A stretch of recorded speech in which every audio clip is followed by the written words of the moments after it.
Good morning and welcome to a live stream of the ACT Chess Association online events, which are being currently run once a week here in Canberra, Australia. My name is Sean Press. I run these events on behalf of the ACT Chess Association.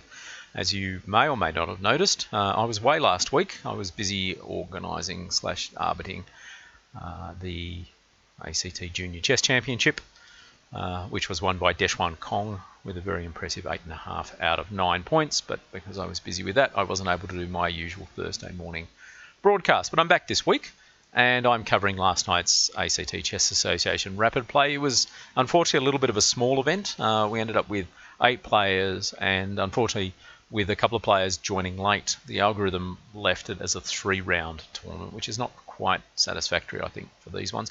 Normally they're 5-round events. So if you're here in Canberra and you're a member of the ACTCA Chess Association Club on chess.com, Wednesday nights, normally from 7. Last night was 7:30 due to a server reboot, but either 7 or 7:30, but get in at 7 and play these tournaments, because the more the people play, the more rounds we get and the more enjoyment everyone gets out of it. But the tournament, even though it was 3 rounds, was won by Hui Li, who's a regular winner of these events recently, and he finished a full point ahead of Miles Patterson and Nick Bear on 2. And the game I'm going to feature was, in fact, between Hui Li and Miles Patterson in round 2 of the event. And let's get straight into it. Okay, Miles was white, Hui Li was black. It was played with a time limit of 10 minutes plus 2 seconds increment per move. And C4, not a surprise from Miles. This is his normal opening system, which he's played most of his life. So a few moves: knight f3, d5, pawn to g3, knight f6, bishop to g2, bishop to e7. So in this case, white could have played d4, which basically transposes into a Catalan system, which is not a bad choice. The only issue about the Catalan is if you're going to be a lifelong English player, you tend not to throw d4 in too early, because you're basically playing a different system. And after d takes c4, queen check, knight c6, for example, knight c3. This position's equal / slightly better for white, I think. And certainly white, if you're a Catalan player, you'd be familiar with this position. When I had a look on ChessBase, it just described this as common theory. So there's no special moves that you need to know at this point. You just need to bring your pieces out. White castled instead, not a bad idea. And black took on c4. d4 was a move that I've seen in similar position. I quite like, to be honest, if I was black. And the argument is you're gaining space. You play something like d4 and you tend to cramp the position. You either follow it up with c5 and you've just got a nice solid pawn on d4, which is going to obstruct white for a long time. For example, the knight coming to c3 is not possible now. On the other hand, you are giving the bishop on g2 a lot of squares to operate on.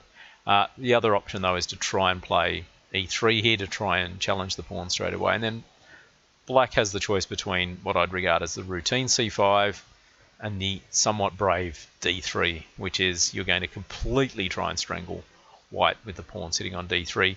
The challenge is, how do you maintain the pawn on d3? White may have a plan of trying to surround it. I think, without remembering too much, that I may have played this as black in a correspondence game, where the d3 pawn actually did turn out to be quite an asset, but I may be misremembering it. Anyway, takes on c4, which I think white is kind of happy with, because it gives white the lots of squares for the bishop anyway. The only issue here is the black going, no worries, I'm now going to development. Knight c3 might be just, but queen takes, then a6, and there's just a little bit of a strange move here from white. Queen c2, the right move here. Played and the idea behind that, prevent b5 positions, but after b5, the queen on c4 actually rules out the fact that a4 prevents b5, because a takes b5 in this position is now just a horrible blunder, because after a takes b5, the queen sitting on c4 is under attack from the pawn, while the rook on a1 is under attack from the rook, and you can't do both. So yeah, a4 was the right move, but just in the wrong position. The queen went back to c2 now, and bishop b7. And then white executed standard maneuver here, which turns up in lots of different openings. Rolo Pez, for example, I've seen this happen as well. Bishop takes a8, and then it's just a question of you swap the rooks on the a file. And the bishop's sitting back on a8. So, b3 to develop the bishop on b2. I think knight c3 might have been a better go here, and a move like d3 to develop the bishop on the other diagonal, because after b4, knight a4, don't panic, and castles. And you've still got a problem of developing this bishop. Maybe white didn't want the knight sitting on a4, a little bit offside in that position there. So b3 was played and castles, and I will point out that black has a lead in development here. I mean, the engine that I was analysing with kept going, oh, this position looks equal. I don't trust that assessment. I do like black slightly already. Bishop b2, c5, getting space, pawn to d3, and that obviously is to stop c4. But again, I'm going to slightly query the fact that if you're going to play d3, maybe you should have played that first. The bishop had a queen b6. And then around about here, white started to shilly-shally. And if there was a lesson from this game, and I'll probably repeat at the end, is thou shalt not shilly-shally. Knight b2 is probably equals, and that's fine, and away the game goes. But after bishop c3, I'm not quite sure what was played there. Bishop d7, and then it looks like to bring the rook via the a file, and it turned out that was the plan. So bishop to d2. So the bishop could have played, white could have played d3 bishop, but b2 d2. So wasted, and the rook goes down. Now 6 and d4 tricks, and then rook to b1 before b1 by being a choice. So after white starts to make the rest of the tactical mistakes here. Could have swapped, knight takes, e takes, something like bishop to h3, knight to f6, b4, c4. Again, engines say this is equal. Again, I'm not so sure. I understand that the idea here is the pawn on c4, which looks dangerous, isn't quite so dangerous in that it can't be pushed to c3 straight away because it will get captured. So it kind of has to sit on c4. And ideally what white would love black to do is exchange on d3. So if white can build up enough pressure to force c takes d3, that actually wouldn't be a bad position for white. But it turns out that this didn't happen because white went e4 here and just sent the knight to the square that the knight wanted to go to, which was b4. And worse than that, e4 undefended the d3 pawn, and now this is a fork.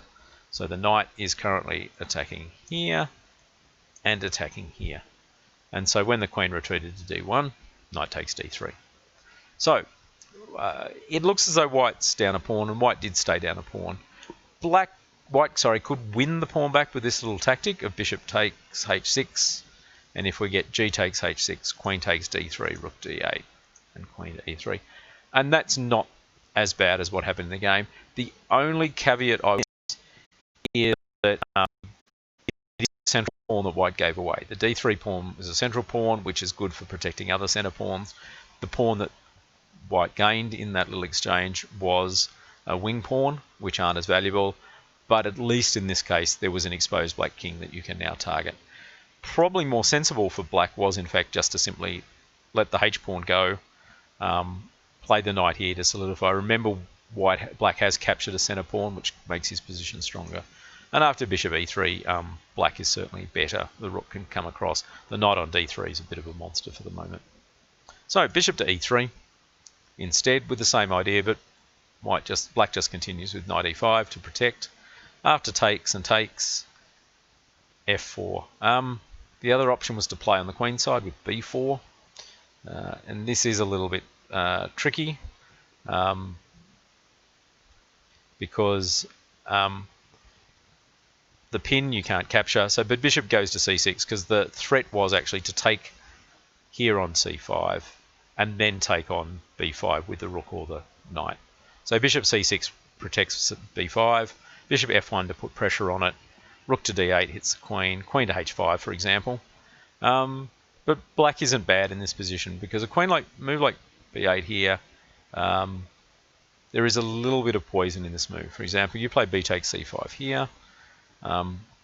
Black has a nice move with b4. The knight doesn't have to move because of the pin, but if the knight moves, suddenly white is in serious trouble. The bishop taking on e4 hits the rook on b1 and checks on f3 are threatened, and the queen, funnily enough, is almost completely trapped on this side of the board as well. That didn't happen in the game. White went for the push in the center with f4, forcing the knight back to c6. So we've got this position here where it looks like it's okay for both sides, with the one exception that black has actually got a nice pawn, had captured the pawn on d3, and had hung on to it. But black is well placed in the center. White's got a little bit more space, and it looks a little bit better for white, but then the position rapidly falls apart for white, and we'll see why in a second. So queen e2, and then the knight jumps into d4, hits the queen, hits the pawn on b3. So the queen went to f2, and then that rook that had come from f8 to a8 suddenly leaps into action. Rook a3, and suddenly the pawn on b3 is the target that we're aiming for in this position here. So if you're looking to improve your play in chess, and you've got to the stage where I know which are the good squares for my pieces, the next stage is, and then I shall be targeting weaknesses. So b3 was a weakness, and rook a3 was a nice move to target it. The knight jumped back to e2, possibly to try and get some compensation by taking on d4. But instead, rook a2, black did take on b3, but rook a2 was a nice move because of the pin. And we're going to see what happens when this pin really works across the 7th rank in a few. But suffice to say that the pawn, if there's a capture on d4, then the pawn on d4 becomes very strong, because it is looking at playing moves like d3. So after rook there, you can just capture on b3, and you've got that pin across the 2nd rank going. Instead, black took. Okay, and I wasn't sure how much time both players had left at this point. Weili is notorious for getting into time trouble. So rook c1, because the main problem here, of course, if you play rook takes rook and you play knight takes, the pawn on c5 is sufficiently defended. So rook went to c1, and now rook b2 with the same pin across the 2nd rank. And white is in serious trouble here. So white tried to exchange off, but even after this, c takes, d takes, you can't get away with queen takes, even though it looks like it might work, because after queen takes and knight takes, and you're not losing any more material here, bishop d8, with the idea of pinning on b6, is already leaving white in serious trouble. The question is, where does the knight go now to avoid the threat, or where does the king go? But essentially, the e-pawn is now a little bit under threat. If the knight goes back to f3, it's blocked. The rook is covering the 2nd rank, and this b-pawn is just going to march up the board. It's not surprising that Stockfish, or whatever I've got running, might be Fruit even, on my computer, is saying that it's about +5. Even though material is only 1 pawn up, it's just a huge advantage for black in this position. White played e5 instead, and then it all just really came unstuck. Bishop takes g2 swapping, worked well enough, but there was just a little tactic, which was simply, or even a big tactic, which was rook takes e2. Because if you play queen takes e2, d3 check, and it's a discovered check from the queen against the king, and the queen is hanging. Well, hang on, you say. Can't I just move my queen back to f2 to block? And you can. But then d2 is the killer move here. The queen obviously can't take because it's pinned. If the rook moves to d1, then bishop to c5 pins the queen. Note, you can't do it. You can't do it before d2. If you thought you were going to get away with it straight away, well, obviously rook takes or queen takes is perfectly fine because the rook's on c1. So d2 deflects the rook, and of course, if you think, oh well, I'll just take the free queen, of course that's giving your opponent another queen down here, and you've managed to drop a piece because we've picked up the rook at the end of the day. Notice the rook took the knight, and then you pick up a free rook, and it's a check, and in fact it's going to be checkmate, by the way, no matter what happens pretty shortly. So that's an easy winning line for black there. But bishop takes g2 worked just well enough, because obviously if queen takes g2, we get d3 and we win the knight. with the discovered check. So the king took, but then queen went back to b7, king to h3, and then d3 here. And we're just attacking the knight. The knight can't move because you'll lose the queen. And the queen went to d4, and then rook takes e2. And black was a piece up, and white decided they'd seen enough and resigned in this position. So there were two things that probably went wrong for white in this position. As I said right at the top or halfway through, wasting time with moves like this can cause you serious problems. So the idea of bishop b2, bishop c3, bishop d2, when d3, bishop d2 was the much more efficient way of doing it. That just allowed black plenty of time to play bishop b7, rook a8, and then of course rook a3 was a crucial move. And the other tactical blunder here was e4 in this position. Just played at the wrong time, and it all went south for white after that. So that was from last night's ACT Chess Association online chess event, which is played on chess.com on Wednesday nights from 7 o'clock. Do encourage as many people to come and play as possible. The ACTCA Chess Club, look for that on chess.com. One of the reasons why I hope more people will play is because currently it's got 100 members. So there's at least 100 people out there that can play in this event if they've got the time. And it'd be fantastic if enough of them turned up to play. So, my name's Sean Press. I run these events on behalf of the ACT Chess Association. I do these summaries normally the day after on Thursday at 10 a.m, depending on whether I've got other conflicting things to do or appointments to handle. And hopefully I'll be back next week covering the next Rapid Play event. So until then, I'll be seeing you later.